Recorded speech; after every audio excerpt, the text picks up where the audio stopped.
Hi, I'm Jared Robson, and today I'm going to talk to you about the importance of the squat test within the muscular endurance topic.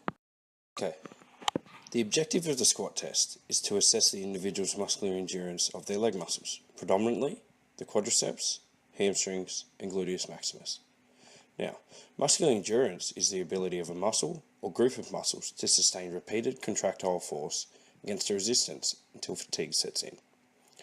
Muscular endurance is vital to all individuals, as their muscles need to be able to support resistance for long periods of time, to engage in everyday activities such as washing the car or walking the dog, as well as maintaining bone and joint integrity. Now, many of you may be wondering why you perform the squat test.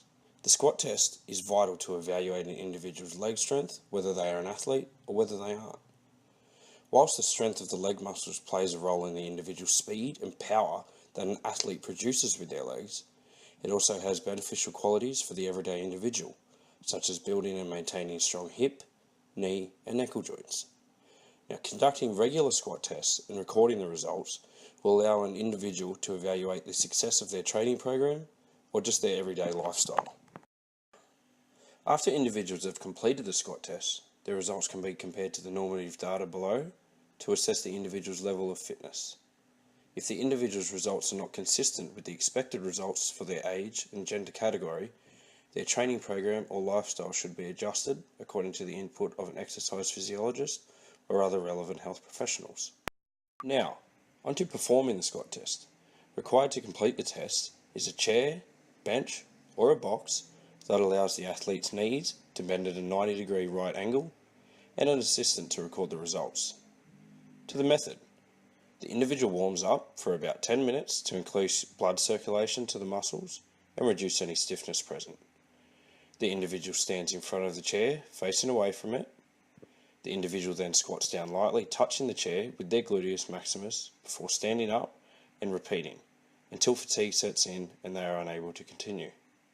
Please note, the assistant present should be counting and recording each number of successfully completed squats. Now, how to perform a proper squat. After this slide, my volunteer Daniel Partridge will show you how to perform a proper squat. To start a squat, start with your feet shoulder width apart and flat to the floor.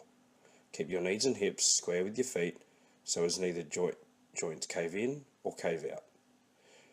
When lowering, move your hips back and down while pushing your knees out, making sure that your knees don't go past parallel with the tips of your feet.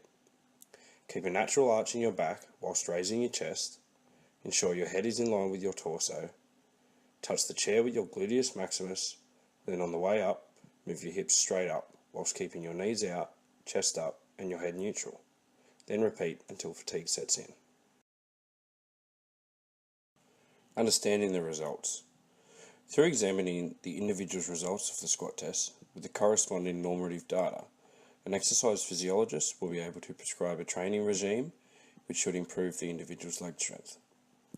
After a period of time disclosed by the professional, the individual should perform the test again to see whether changes need to be made to their training program. Also, using the individual's results, an exercise physiologist will be able to indicate any weaknesses they may have and predict any future performance.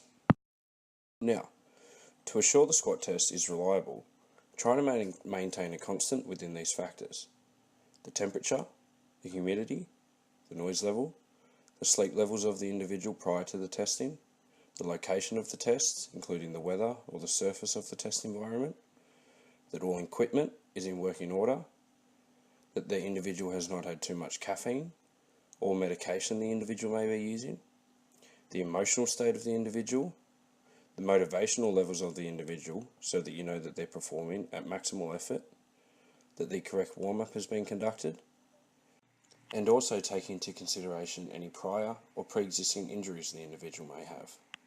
Now, in the following video, you'll see an example of my volunteer Daniel Partridge performing the squat test. During the squat test, he used a lightweight bar behind his shoulders to keep his shoulders back and also experience his chest up. The only problems that I can see with his squat test is that he was shaking a little bit around the knees, which in turn was not making his knees square with his feet. Also, his feet were not pointed straight, which in turn allowed his ankles to cave in and collapse a little bit. Due to this, he could experience some injury within his ankles. Although, as the test is performed under no weight, he should be okay. After completing the test, fatigue set in at 62 squats, which is well above the excellent result category for his age of 23. He was very pleased with his results, and so was I.